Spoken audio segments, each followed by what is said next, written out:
Hello's my internet peoples, but why am I speaking in an accent? That doesn't make any sense. Start over. Boop. Greetings and happy salutations. Wait, that's Sin Wicked's thing. Beep. Ladies, gentlemen, and others, my name is Mud. Bart. Hi, everyone. So, yeah, I've been failing to get new stuff out in a timely fashion, I know. I have a full-time job and a 5-figure student loan to pay off, so I'm kinda busy these days. So I want to try something a bit different, just to try and shake myself out of my rut and give you guys something new, hopefully.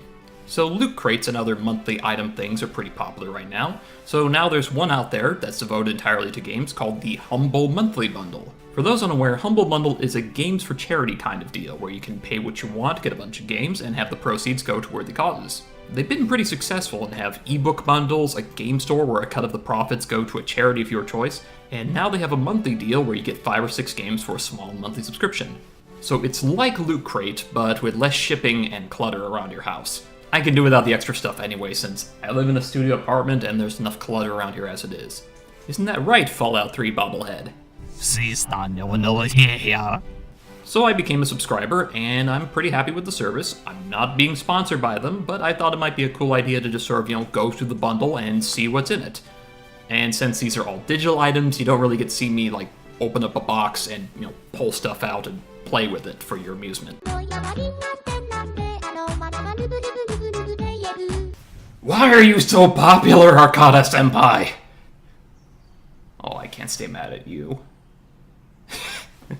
So, here's how this is going to work. I'm going to play each of these games, write a quick first impressions as I play through it, record some footage, and then share with you what I thought. So these won't be full-blown reviews, they'll be more like first impressions and, whether or not I can recommend it based on just sort of a trial experience. The first game in each month's bundle is a larger game and it unlocks first, and it's usually worth the price of the bundle itself, so I'll go a bit more in depth into that one. Also, disclaimer, if I can't get footage of the game for some reason, I will resort to using the trailer footage for the game. Sorry in advance. So, without further ado, away we go! I honestly keep wanting to call this game Grim Dark for some reason. The featured title in this month's bundle is, for lack of a better description, a Diablo clone. That is a top-down isometric action RPG where you fight through hordes of monsters with swords, axes, magic, or rifles. The plot feels a bit like the 4th season of Supernatural set in the Renaissance era. Monsters from another world called Ethereals invade, PC gets touched by an angel in the wrong way, which lets them use portals to move around the world map. It's also really bleak so far, with a very muddy color palette. I have a suspicion this game was made in protest by those early reactionaries to Diablo 3 who thought it was too bright and colorful. Despite all that, the gameplay is just fine and I'm enjoying it. I like how you can multi-class, you're not stuck with one character class the whole game, but I haven't played far enough to tell how critical specializing is. The story also seems a bit on the slow side. I'm a few hours in, the plot's been stuck on go to this faraway town and activate the portal there for a while. I will give it bonus points for having multiple color blindness settings for folks like me who are partially colorblind. Seriously, every game released these days should have these options. If you like the Diablo series from Blizzard or similar titles like the Torchlight games, this is another good one and worth the price of entry for the bundle already. Next! Okay, bit of a hiccup after Grim Dawn because I actually bought this game during the Steam Summer Sale. Luckily, you can share any game in the bundle you don't want or may already own by gifting it to a friend. Slime Rancher is pretty straightforward in premise. You're on a planet farming slimes for bits, which you sell for money, allowing you to upgrade your space ranch so you can get more slimes to get more bits, and you see where this is going. Think early Harvest Moon, but with adorable slime monsters instead. And I mean that, they are so adorable! I actually knew about this game because of one of the art directors, Ian McConville, through his webcomics Mac Hall, 3-Panel Soul, and his work on the mini online RPG Spiral Knights, plus that Moogle mod for Elder Scrolls Morrowind. The game is still in early access, so it's a bit threadbare. Catch slimes, feed them their preferred diet of fruits, veggies, or chicken, and build up your farm from there with bigger and more exotic slimes. Not much beyond that, but it's a very soothing game that's good for vegging out while listening to a podcast for a while. Seems like it has a lot of potential, and I look forward to seeing how it develops. Next! Wow, big thematic change from that last game. Kinda like that time I went to see Zootopia, then immediately followed it with a showing of Deadpool. I played the first Hotline Miami, and I enjoyed it a lot, with its surreal top-down ultra-violence, like someone made a game out of that one shot from the end of Taxi Driver and set it to 80s club synth. The sequel seems like it's going for more of the same, but with more characters and weapons. I'd like to say more, but I honestly can't get past the 3rd level. The difficulty ramps up quickly, so in the short time I've had to play this, I haven't gotten very far. So at this point, there's not much I can say. I beat the first one, I was looking forward to this, but it feels like I'm just running into a brick wall repeatedly, albeit with better music. Next! An adventure title. Deponia Doomsday is a point-and-click adventure game that feels like a hard throwback to the mid-LucasArts era of games, with a few scripted QuickTime events that are more of a nod to the modern Telltale game style. I like the hand-drawn animation style the game goes for, but the lip flaps are a bit off, which I guess makes sense because it's from a German developer and the game was translated to English. From the first part of the game I played through, it was decent enough, charming, nice bit of humor, though the puzzles started to get a bit annoying. This is apparently the 4th title in the series, so I don't feel like continuing it without playing the others. Can't say for sure I'll keep playing it, but I'll give it a shot the next time I'm in an adventure game mood.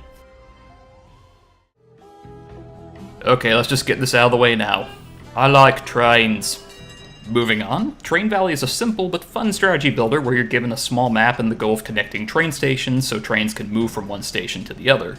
Basic enough, except you have to balance sending out trains so they don't run into each other, switching and arranging tracks so the trains go to the right station, and the longer you take, the less money the train is worth when it arrives. Played it for a while and I can see this being fun for a bit, maybe a play for 10 minutes between heavier games kind of deal. Not my usual cup of tea, but enjoyable enough. Might mess around with it a bit more on a day when I need to de-stress from work or something. Next! Action Hank! The world's fastest superhero, now the fastest action figure! A stylish little track racer game themed around a children's bedroom with action figures, Hot Wheel ramps, and wooden blocks.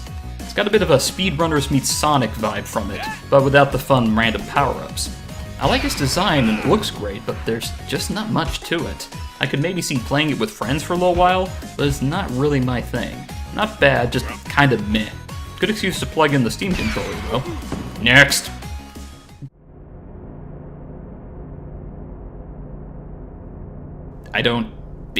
What? The site describes this as a colorful, minimalist, twin-stick shooter handcrafted to test coordination and puzzle-solving skills. Okay, I can kinda see what they're going for. Not really a fan of this kind of gameplay, though. I do like the art style, but minimalist really shouldn't include the lack of menus or controls. Don't think I'll be keeping this one on my hard drive much longer. Next! And we cap off this bundle with something both cute and violent. The Dell Dungeon Rescue is a humble original title made just for this bundle.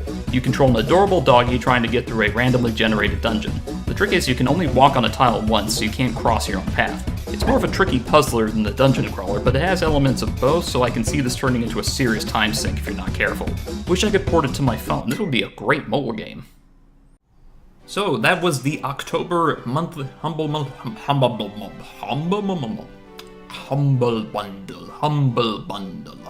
So that was the October bundle for Humble Monthly.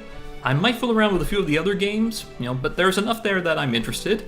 I will probably keep playing Grim Dawn, but if the story doesn't pick up soon, I might throw it back in the meh pile.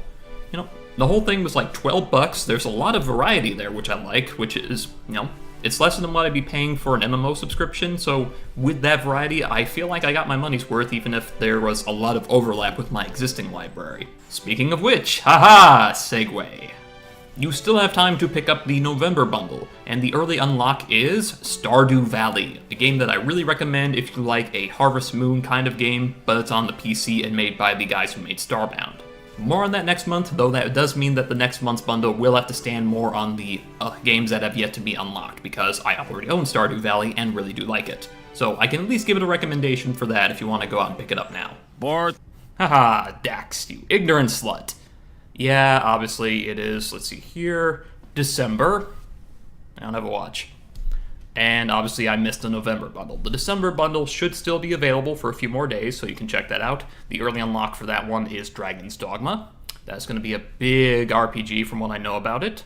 So, yeah, that's going to be fun. I'm going to try and merge the two bundles together, November and December, and do like one big double monthly bundle thing. I had a phrase for this and it got away from me. Anyway, look forward to that. It's gonna be fun. Actual amounts of fun may vary. So yeah, November, just sorry about that, everyone. It's just November kind of got away from me because it sucked.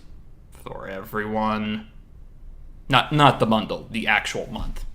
Anyway, take it away, Dax from the past. Ooh. So I guess I better give like a YouTube outro thing, so please do like, share, subscribe, and feel free to leave, constructive criticism and commentary and all that much in the below space.